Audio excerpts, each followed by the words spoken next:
মালয়েশিয়াতে আপনি যদি পাম বাগানে কাজ করে থাকেন তাহলে ভিডিওটা আপনার জন্য খুব হেল্পফুল হবে। সালামু আলাইকুম, আশা করি সবাই ভালো আছেন আর ভালো থাকাটাই কামনা করি। প্রিয় দর্শক শ্রোতা, বরাবর আরও একটি নতুন ভিডিওতে আপনাদের সবাইকে স্বাগতম। প্রিয় মালয়েশিয়া প্রবাসী ভাইয়েরা, আপনারা যারা মালয়েশিয়াতে পাম বাগানে কাজ করেন একটু দেখে শুনে সাবধানে কাজ করবেন। জোহর বারুর একটি ঘটনা। জোহর বারুতে এক ভাই বাংলাদেশি এক ভাই পাম বাগানে কাজ করত প্লাস মালিকে পাম বাগানেই সাইটেই পাম বাগানের ভিতরই কাঠ দিয়ে ঘর বানিয়ে দিছে তাদেরকে থাকার জন্য। রাতের বেলা কোথায় থেকে প্রচন্ড জঙ্গল, পাম বাগান কিন্তু পুরা জঙ্গলের ভিতরে।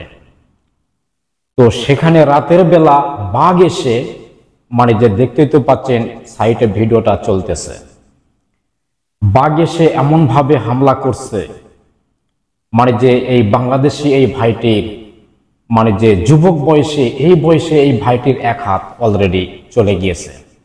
বাঘের খপ্পরে পড়ে এই ভাইটির এক হাত কিন্তু আর নাই। তাই আমি সবাইকে অনুরোধ করে বলবো, যেসব মালয়েশিয়া প্রবাসী ভাইরা, আমাদের দেশি ভাইরা এখানে পাম বাগানে কাজ করতেছেন, কষ্টের কাজ করতেছেন, এটা সবাই জানে। মালয়েশিয়ার ভিতরে কষ্টের কাজ হলে একটা কাজই আছে, পাম বাগানের কাজ। কিন্তু অল টাইম অ্যাভেলেবল কলিং খোলা থাকে। ভিসা খুললেই কলিং খুললেই কিন্তু সর্বপ্রথমেই পাম বাগানের কলিংয়ে খোলে, যে পাম বাগানের লোক নিবে। পাম বাগানের কোটা শেষ হওয়ার পরে অন্যান্য ফ্যাক্টরি বা আপনার মার্কেট বা ক্লিনারের এইসব ভিসায় কিন্তু লোক নেই। তাই আমি সবাইকে অনুরোধ করে বলবো, প্রিয় মালয়েশিয়া প্রবাসী ভাইয়েরা, পাম বাগানে যেসব ভাইরা কাজ করেন অবশ্যই দেখে শুনে নিরাপদে কাজ করবেন। এবং এরকম যে এই ভাইটির যে হাল হয়েছে, আর জন্য কোনো বাংলাদেশি প্রবাসী ভাইয়ের এই হালটুকু যেন না হয়, এই ক্ষতিটুকু যেন না হয়, এই জন্যই আমার এই ভিডিওটা আজকে তৈরি করা ভাই। আমি দেখে নিজেই অবাক হয়ে গিয়েছি। পরে বিস্তারিত খোঁজ খবর নিয়ে জানলাম যে বাঘের খপ্পরে পড়েছিল।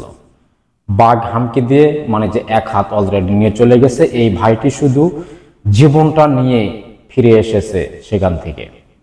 তো প্রিয় মালয়েশিয়া প্রবাসী ভাইয়েরা, যেখানেই থাকুন ভালো থাকুন এবং সুস্থ থাকুন। বিশেষ করে পাম বাগানে যেসব দেশি ভাইয়েরা আপনারা কাজ করেন অবশ্যই একটু দেখে শুনে কাজ করবেন।